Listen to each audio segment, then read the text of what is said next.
crossing our fingers, and Aaron Jones just ruined our life, but that's life. We still had a winning week. So to me, there's the three NFL games that I'm really going to zone in on this weekend are Minnesota playing Tom Brady in Tampa off a bye. Pittsburgh at Buffalo on Sunday Night Football is a really good Sunday Night Football game, and then Baltimore at Cleveland on Monday Night Football.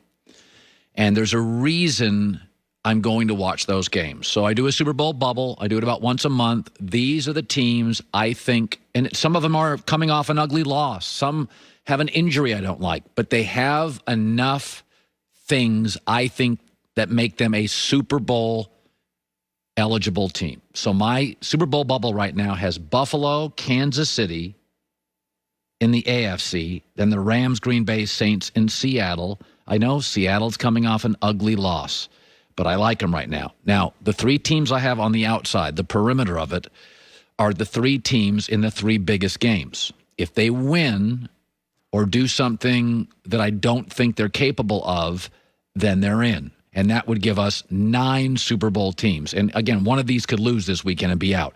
So let's take Tampa. They're 1-3 since Antonio Brown arrived. It doesn't fit. They feel like they're forcing it. They're inconsistent. They're off a bye. Arians and Brady are both great off buys. Strangely, December buys are not as effective as October and November buys in the NFL. It's weird. It's a betting thing. December buys usually aren't as reliable. But if Tampa comes out and can't show me they've used these 10 to 14 days to kind of give me an identity offensively. You know, the Patriot system for years was we don't collect players, we build teams. Right now, Tampa looks like they've collected a bunch of players. I don't feel like there's a symmetry between run game, pass game. So I need to see them not only beat Minnesota, even if it's narrow, but do I feel like offensively, oh, this is what they are. They've got an identity. I don't know what their personality is on offense. Let's talk Pittsburgh. They can't run the football. They're absurdly reliant on Big Ben. Big Ben in his career is a 500 quarterback since he entered this league when asked to throw over 35 times a game. When asked to throw under it, he's won 4 to 5 games. Can they run the ball a little against Buffalo? Can they go on the road with an equal team and a young Big Ben, Josh Allen, and get a little bit of a running game? Because if you're asking them to throw in Buffalo in December 51 times, you're not a Super Bowl team. The third is Cleveland. First of all, I think they have the best offensive line in the league, and PFF says, at least they did last week, it's the best run blocking and pass blocking. That's really rare. That's the Cowboys about 4 years ago. That is really rare. And that ensures that Baker's going to have time, they have a running game, and they're going to win a bunch of games. Trent Dilfer said this years ago, everybody in the NFL, when they lose, acts the same. They're pissed, they put their head down, they're focused. What do you do when you win? That's the difference. Some guys buy this, some guys do that, some guys, they lose focus.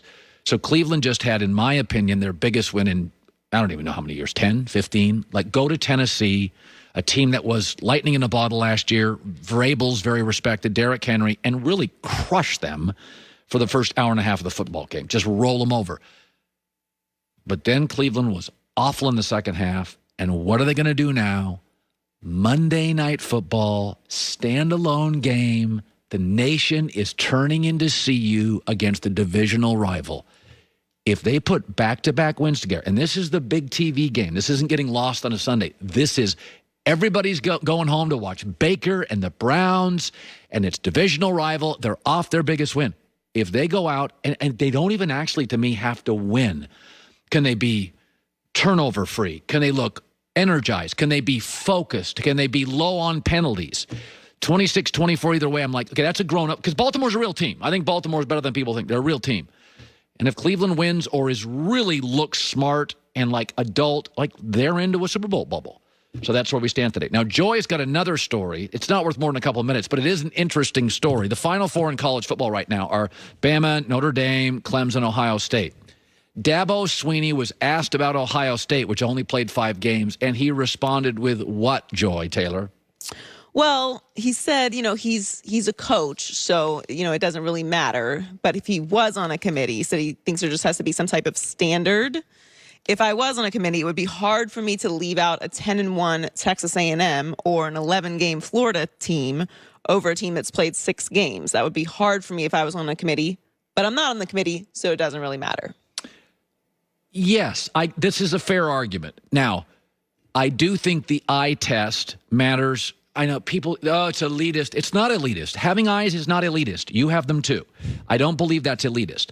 I do believe Ohio State, based on recruiting, performance, their wins. It's a crazy year, COVID. I think you just have to adjust, figure it out. The Big Ten did.